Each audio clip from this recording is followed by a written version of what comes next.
Coucou tout le monde, bienvenue sur ma chaîne. Je suis super contente de vous retrouver pour cette nouvelle vidéo. Je m'appelle Melissa, pour ceux qui sont nouveaux, bienvenue. Abonnez-vous, likez si la vidéo vous plaît. Si ça vous apprend quelque chose à la fin de la vidéo, likez, activez la cloche de notification. Alors aujourd'hui, j'aimerais vous aider à connaître votre type de cheveux. Ça inclut votre type de boucle et votre porosité et tout ça.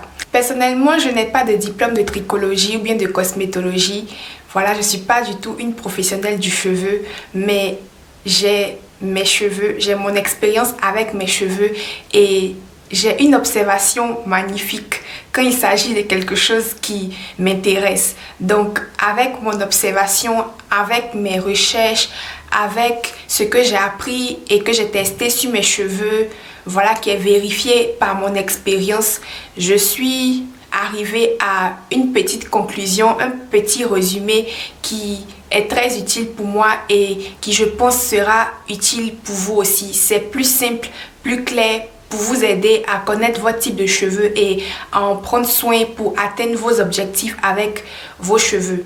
Alors, de ma petite expérience, de ma petite observation, de ce que j'ai vu dans ma petite vie, j'ai remarqué qu'il y a deux types de production de cheveux. Il y a les cheveux qui poussent raides, c'est-à-dire que de la racine du cuir chevelu jusqu'au pied, les cheveux poussent raides, les cheveux poussent droits. Et puis, il y a les cheveux bouclés. Ce que je suis en train d'essayer de vous dire, c'est que si vos cheveux ne sont pas raides, c'est qu'ils sont bouclés. Donc, il y a deux formes de cheveux. Soit c'est raide, soit c'est bouclé. Donc, si tu es quelqu'un qui pense que tu n'as pas les cheveux bouclés, mais tes cheveux sont pas raides, tes cheveux sont bouclés. Il y a beaucoup de filles que j'entends dire que je sais pas comment boucler mes cheveux. Moi, mes cheveux sont crépus. Je sais pas comment avoir des boucles. Avant de parler de cheveux crépus, il faut que tes cheveux soient bouclés d'abord. Un cheveu qui n'est pas raide est bouclé. Si c'est pas droit, c'est une sorte de boucle. Maintenant, les cheveux vont varier en termes d'épaisseur.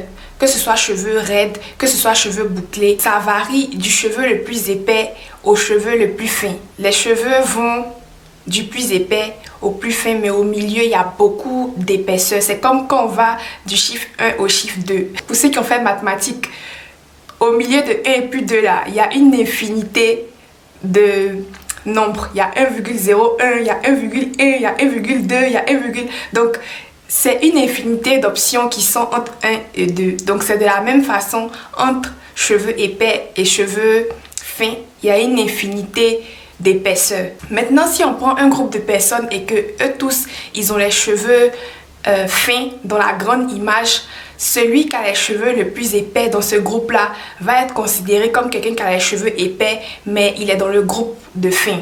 C'est très relatif d'appeler un cheveu fin ou bien d'appeler un cheveu épais.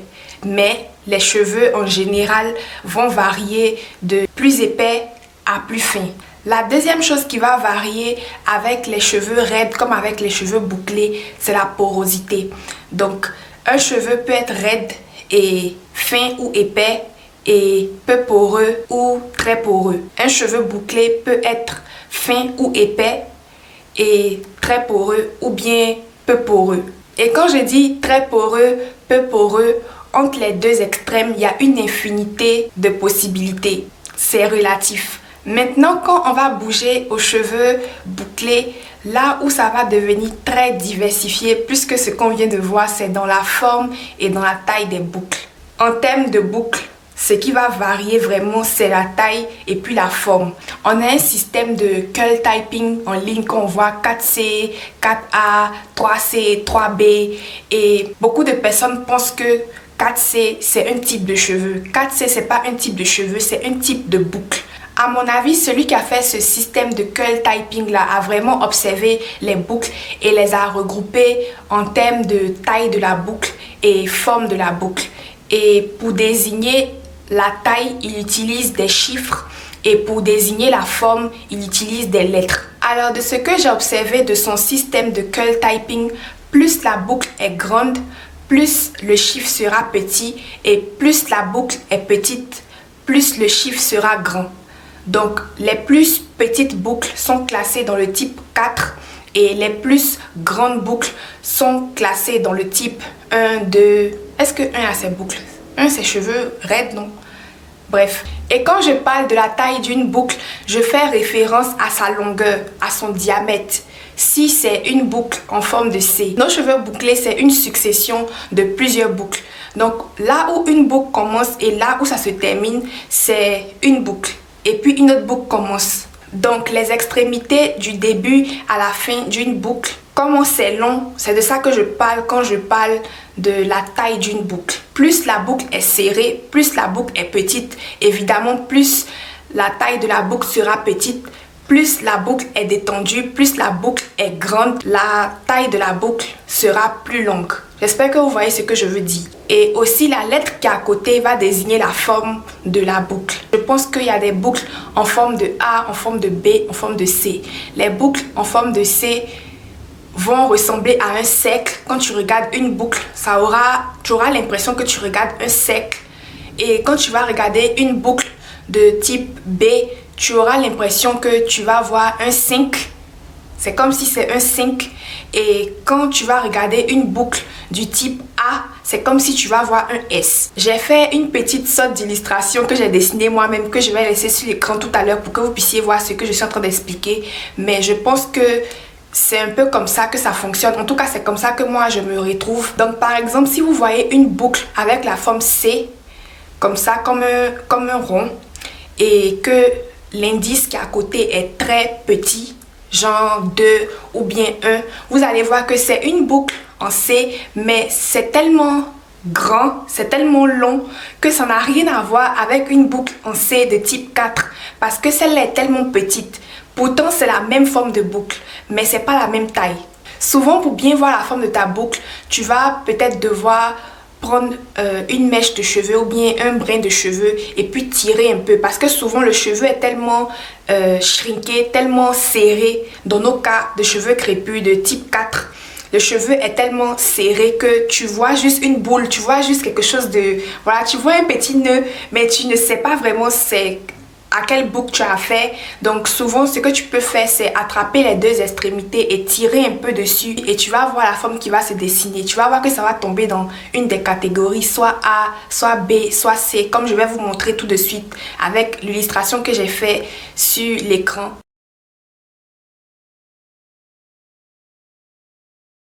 Donc ce que j'essaie de vous montrer ici, c'est que 4C, 4B, 4A, 3C, 3A, tout ça, ce ne sont pas des types de cheveux, ce sont des types de boucles et ça se réfère à la taille et à la forme de la boucle.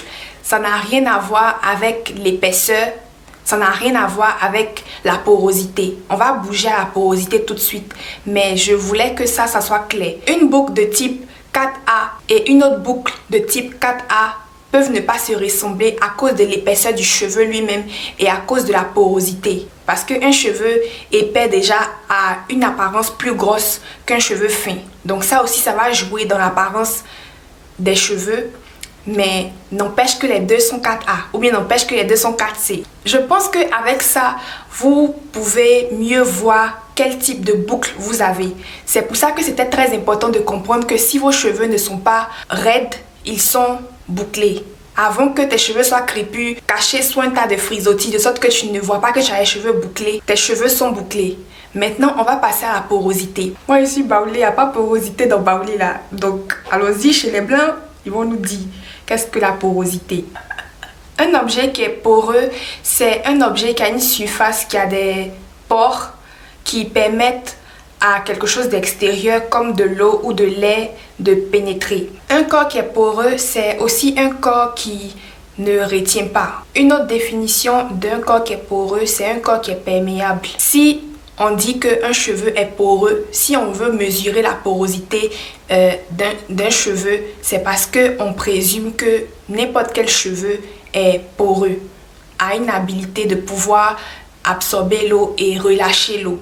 Donc que ce soit un cheveu peu poreux, que ce soit un cheveu très poreux, cheveu c'est poreux. Le cheveu lui-même est une matière qui est poreuse, c'est pas du verre, c'est pas du plastique, c'est poreux. Un cheveu qui est peu poreux est fermé et un cheveu qui est très poreux est ouvert. Sur les cheveux, il y a des écailles. Le cheveu là, lui-même c'est une succession de cellules, une succession de couches voilà, qui vont former un cheveu. Et on va considérer qu'un cheveu qui est peu poreux est fermé. Ces écailles-là sont très serrées, ces écailles-là sont très solides. Et un cheveu qui est très poreux, c'est un cheveu qui est ouvert. Ces écailles sont plutôt fragiles, plutôt ouvertes. Donc le cheveu qui est peu poreux est scellé et le cheveu qui est très poreux n'a pas un scellage assez effectif. Tous les cheveux sont scellés à un certain degré. C'est juste que le scellage du cheveu peu poreux est plus que le scellage du cheveu qui est très poreux. Donc on va parler de scellage. Puisqu'on parle d'hydratation, on va parler de scellage.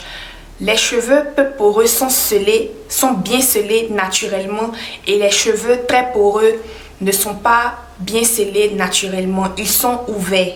On va dire ça comme ça. Donc, tu vas voir que les gens qui ont les cheveux à faible porosité, quand ils finissent de faire leurs soins, quand ils finissent de laver leurs cheveux ou bien ils finissent de faire leur wash day, ils vont juste sécher leurs cheveux sans apporter de scellage. Les cheveux sont scellés eux-mêmes. Ils n'ont pas besoin de sceller les cheveux. Les cheveux ont cette capacité-là à être scellés eux-mêmes. C'est dans leur nature. Maintenant, quelqu'un qui a les cheveux très poreux, quand il va finir d'hydrater ses cheveux, il va devoir sceller pour aider le scellage parce que son cheveu ne se scelle pas naturellement. Donc, s'il veut retenir l'hydratation dans ses cheveux, il va devoir apporter une sorte de scellage, que ce soit par des crèmes, des beurres, des huiles, des nattes, des twists, tout ça. Toutes ces techniques de scellage pour que le cheveu retienne son hydratation là te montrent que tes cheveux ont une porosité élevée. Donc, si tu es quelqu'un qui dit que tu as les cheveux de faible porosité, donc tu utilises la méthode LCO ou bien OLC pour sceller tes cheveux,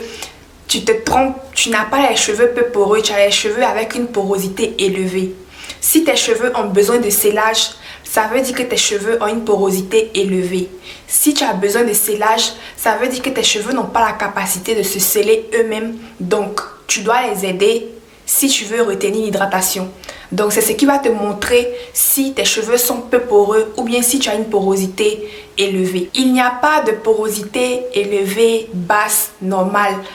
Comme quoi, il y a un milieu à atteindre pour que ta porosité soit considérée normale. C'est pas vrai, c'est pas pratique.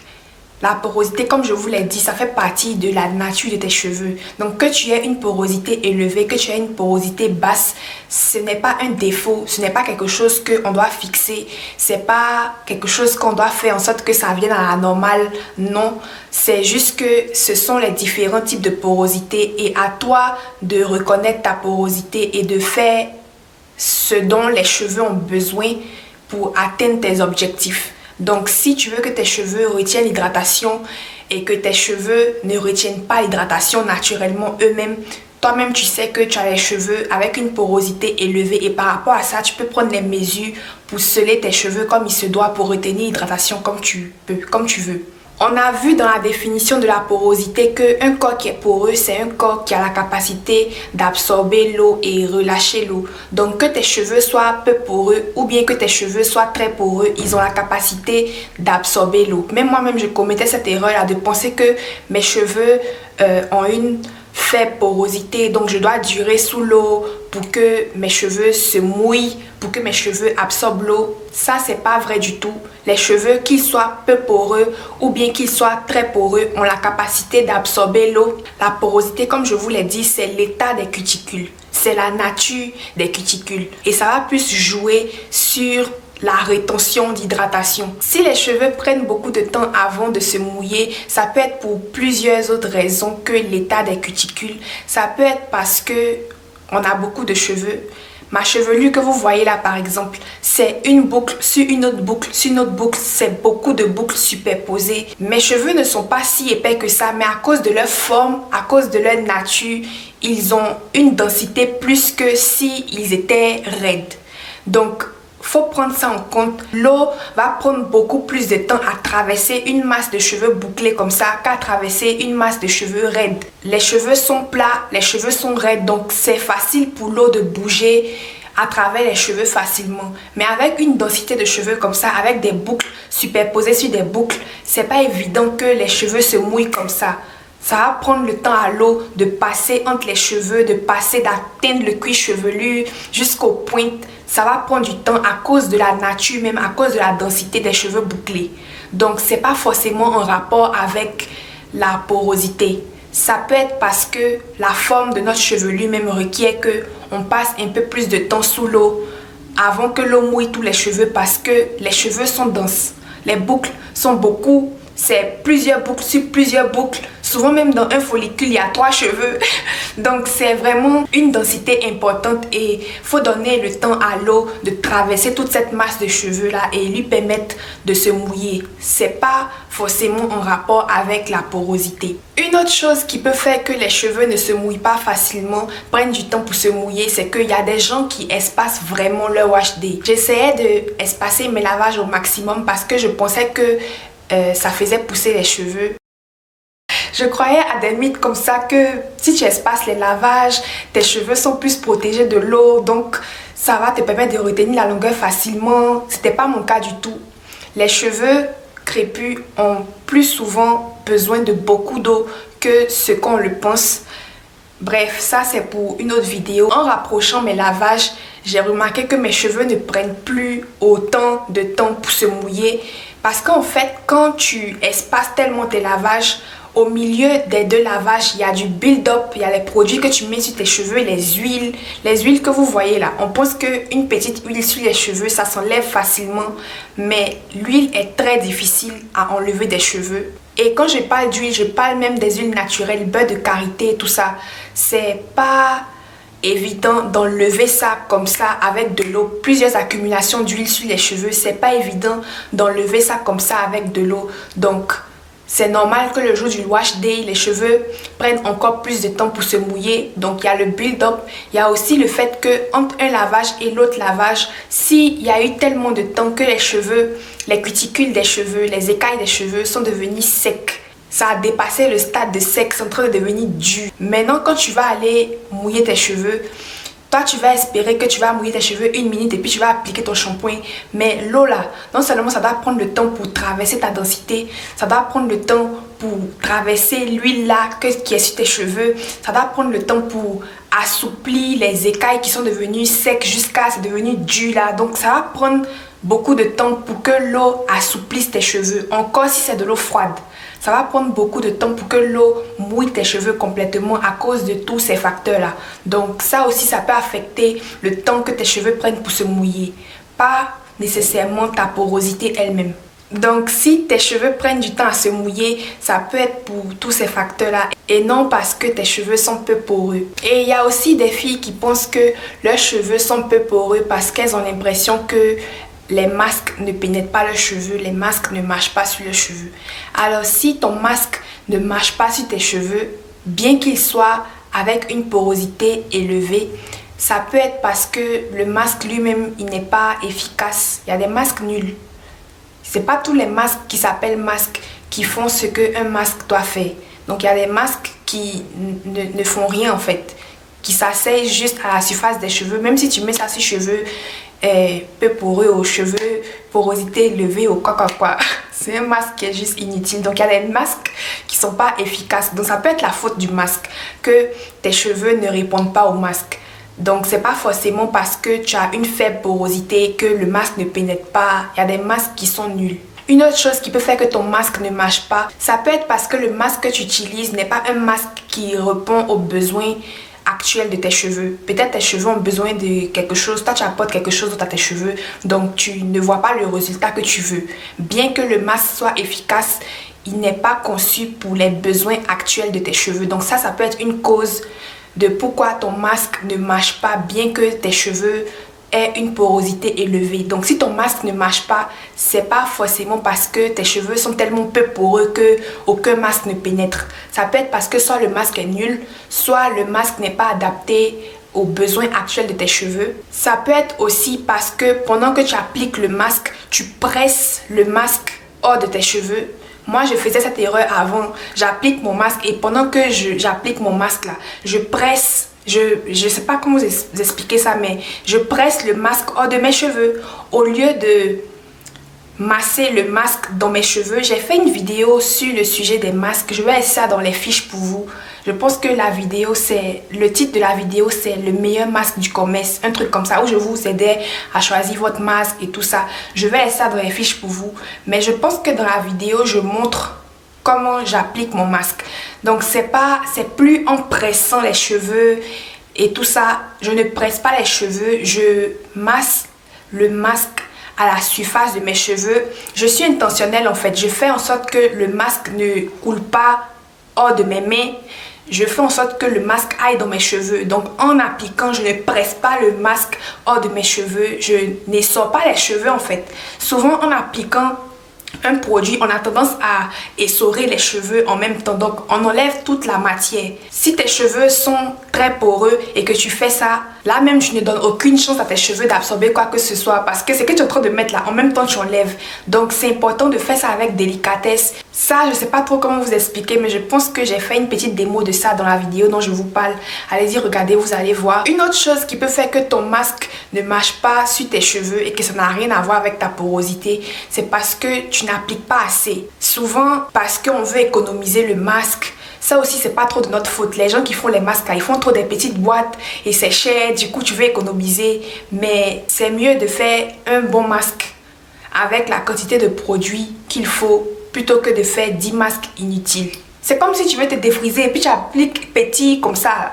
Ça va pas faire le travail, c'est pourquoi c'est fait. Donc on couvre bien les cheveux du masque et on prend le temps de bien masser jusqu'à ce qu'on sente que les cheveux et puis la main, ça fait une motion de douceur. Genre tu sens plus les grumeaux, tu sens plus la texture de tes cheveux, tu sens que les écailles de tes cheveux sont assouplies, sont fermées, sont lissées. Quand je dis lissé, c'est pas que c'est devenu raide, mais que tu ne sens plus la texture à la surface de tes cheveux.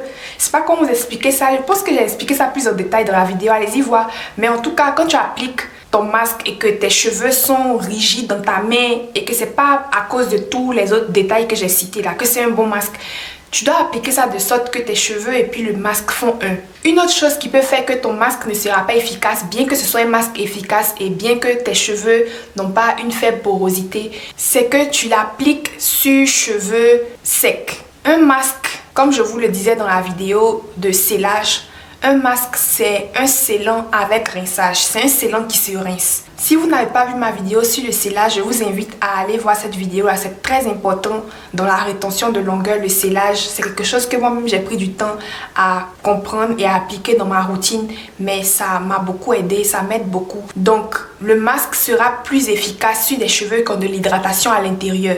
Je vois beaucoup de gens qui font des masques où ils finissent de laver leurs cheveux, ils sèchent leurs cheveux, ils mettent une serviette ou bien un t-shirt en coton pour enlever l'excédent d'eau. Et puis maintenant, sur cheveux pas trop mouillés, ils appliquent le masque. Et puis ils appliquent pas beaucoup. Tu vois, les cheveux sont frisés, il y a le masque dessus, mais les cheveux sont frisés. On applique ça rapidement en 1 minute. Les cheveux avec les écailles très poreux là. La clé est beaucoup dans l'application des produits. Faut pas appliquer ton masque sur cheveux secs ou bien sur cheveux un peu essorés. Dès que tu finis de mettre l'hydratation dans tes cheveux avec ton lavage, en même temps, quand tu passes au masque, tu appliques le masque sur cheveux encore hydratés, encore mouillés.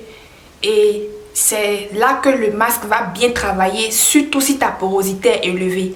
Donc si ton masque ne marche pas, ça peut être pour l'une de toutes les raisons que je viens de citer et pas forcément parce que tes cheveux sont peu poreux. Celui même qui a les cheveux peu poreux aura un peu plus de mal à faire sortir le masque de ses cheveux, à rincer par exemple le masque de ses cheveux, comparé à quelqu'un qui a les cheveux très poreux, qui va rincer ses cheveux et puis tout le masque va partir. Ça peut arriver. Ça peut arriver que tu fais ton masque et tes cheveux sont tellement poreux que quand tu rinces un bon masque, tu appliques ça bien comme il faut et au moment du rinçage, tout le masque part. Ça peut être aussi parce que le masque n'est pas assez lourd, n'est pas assez nutritif et ça peut être aussi parce que tu rinces trop. C'est pas tous les cheveux on rince complètement. Si tes cheveux ont une porosité élevée, pour tes masques, tu vas rincer jusqu'à 95%. Tu laisses un peu de masque dans tes cheveux, parce que toi-même tu sais que tes cheveux n'ont pas la capacité à retenir totalement le masque. Donc toi-même tu laisses un peu dans tes cheveux intentionnellement. Donc ça c'est une petite astuce que vous pouvez noter. Mais pardon, c'est pas quand toi-même tu as mal appliqué le masque ou bien c'est un faux masque là-bas. Quand tu sais que c'est un bon masque, quand toi-même tu as bien appliqué le masque, tu as bien vu comment ça a lissé la surface de tes cheveux, ça a bien pénétré tes cheveux, ça a bien assoupi tes cheveux. Mais quand tu rinces, tu sens que tout est en train de partir. Tu remarques ça la prochaine fois quand tu fais ton masque. Quand 95% du masque est parti, tu éteins l'eau pour que tes cheveux gardent un peu. Si on a bien suivi la vidéo du début jusqu'à maintenant, personne ne va vouloir diminuer la capacité de scellage naturel de ses cheveux. Parce qu'un cheveu qui est scellé, c'est un cheveu qui est moins vulnérable aux agressions extérieures, à la casse, aux dommages. C'est un cheveu qui a plus de chances d'être sain et de grandir plus facilement. Donc, personne ne va vouloir intentionnellement réduire la capacité de scellage naturel de ses cheveux. Mais je vais vous donner quand même des traitements qui diminuent la capacité de scellage des cheveux de façon extérieure quand ils sont faits sur le long terme. Alors ces traitements-là, il y a les traitements alcalins tels que les défrisages, tels que les colorations, décolorations, les shampoings. Donc, les pH alcalins, ce sont les pH qui sont au-dessus de 7. Comme on a vu, la porosité fait partie de l'identité d'un cheveu. Donc, ça ne va pas affecter ça dans l'identité. Ça peut juste affecter ça de façon temporaire et de façon externe. C'est pour ça que vous allez voir que les cheveux avec une faible porosité naturellement vont plus supporter les traitements tels que la coloration, tels que les shampoings. Eux-mêmes, ils cherchent ça même parce que la plupart du temps, c'est les cheveux raides et gras. Eux-mêmes, ils ont tellement de scellage que souvent même, ils font des shampoings tous les jours pour enlever l'excès de gras. Et ça n'affecte pas vraiment leur porosité, ça n'affecte pas vraiment l'état des cuticules de leurs cheveux parce qu'ils ont une porosité qui est déjà basse de nature. Ils ont des cuticules qui ne sont pas très poreux de nature. Mais ces traitements-là auront plus d'impact sur les cheveux qui ont une porosité élevée, qui ont une capacité de scellage déjà basse. Ça peut altérer ça aussi, comme j'ai dit, de façon temporaire si c'est fait sur le long terme. D'autres choses qui peuvent diminuer la capacité de scellage naturel du cheveu, il y a la chaleur directe, que ce soit de l'eau trop chaude. Si vous lavez vos cheveux par exemple avec de l'eau qui est trop chaude, ça affecte la porosité de façon extérieure, de façon temporaire. Les outils chauffants à répétition sans protection et les outils chauffants sans ions qui ne sont pas ioniques. Tout ça, ça peut affecter la capacité de scellage du cheveu. Maintenant, j'aimerais vous donner une liste de choses qui peuvent augmenter la capacité de scellage naturel des cheveux de façon temporaire. Comme je vous l'ai dit, la nature ne change pas. On ne peut pas altérer la nature, mais on peut faire des choses qui vont affecter sur le plan externe de façon temporaire. L'une de ces choses-là, ce sont les pH acides. Les pH qui sont en dessous de 7. Donc, vous allez trouver les pH acides dans les choses telles que les leave-in à pH balancé, dans les conditionneurs, les après-shampoings à pH balancé. Vous pouvez faire des rinçages avec de l'eau mélangée à du vinaigre de cidre. Attention à bien diluer parce que c'est pas acidité n'est pas acidité. En termes de pH, même une petite altération, même plus 1, ça augmente l'acidité de beaucoup. Donc, c'est à diluer bien. Il faut connaître les bons dosages, bien diluer son rinçage au vinaigre de cidre. Et si c'est bien dilué, le pH est bien balancé, ça peut aider à maintenir la force des écailles. Ça peut aider à maintenir l'intégralité des écailles de sorte qu'elles soient au top de leur forme. Une autre chose qui peut aider à encourager la capacité de scellage des cheveux, pas de façon naturelle, de façon temporaire, ce sont les masques. C'est comme si tu leur donnes un boost. Vu que tes cheveux n'ont pas la capacité naturelle de se sceller eux-mêmes, toutes les étapes de scellage que tu ajoutes, conditionneur, leave-in, tout ça, masque, ça encourage le cheveu à retenir l'eau, à retenir les nutriments, à retenir ce que tu as mis dedans. Parce que lui-même, il n'a pas de capacité à se sceller. Donc, les masques vont beaucoup aider les cheveux à rester forts, à rester consolidés, à rester scellés. L'huile elle-même, je crois qu'elle n'a pas de pH Je ne me rappelle pas bien de mes cours de chimie, mais je pense qu'il n'y a pas d'hydrogène dans l'huile.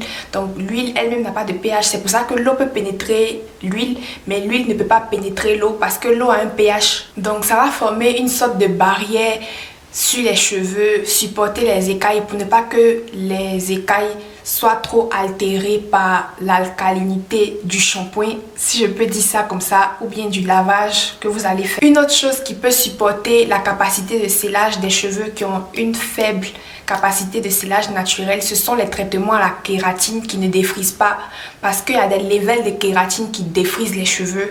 C'est pas de ça que je parle de la kératine qui vient supporter l'intégralité du cheveu, la kératine qui vient supporter les écailles du cheveu, pas celle qui vient altérer la forme du cheveu. Donc les traitements à la kératine, certains peuvent aider à supporter les faibles écailles. Une autre chose qui peut supporter le scellage des cheveux qui ont une faible capacité de scellage naturel, ce sont les techniques de scellage telles que LCO, LOC, LOG, tous les LO, toutes les méthodes d'hydratation qu'on connaît dans la Natural Hair Community. Ce ne sont pas des méthodes d'hydratation, ce sont des méthodes de scellage. Et comme je vous l'ai dit, si vous avez besoin de ça, c'est que vos cheveux ont une porosité élevée. Et ces choses-là peuvent vous aider à supporter la capacité de scellage de vos cheveux. Moi, par exemple, je ne sais pas c'est quand la dernière fois que j'ai fait rinçage au vinaigre de cidre. Pourtant, j'ai des cheveux qui nécessitent de l'aide niveau scellage, mais je ne le fais pas. Donc c'est pour vous dire que toutes ces choses là sont des options. C'est pas que vous devez faire tout ça à la fois, être méticuleux dessus, sinon vos cheveux vont brûler. Non, mais ce sont des suggestions pour aider au support, la capacité de scellage de vos cheveux au quotidien, pour maintenir une certaine santé, pour maintenir une certaine hydratation et tout ça. Donc si votre porosité est élevée, si votre porosité est basse, ce n'est pas un problème, c'est pas quelque chose à fixer. Faut juste faire ce qui est nécessaire pour subvenir aux besoins des cheveux. Voilà, je pense que j'ai tout dit concernant les types de cheveux, types de boucles, porosité. J'espère que cette vidéo va vous aider à connaître votre type de boucle, votre type de cheveux, et ça va vous aider dans votre routine capillaire. Si oui, Dieu merci, likez, et on se retrouve dans la prochaine vidéo. Bisous!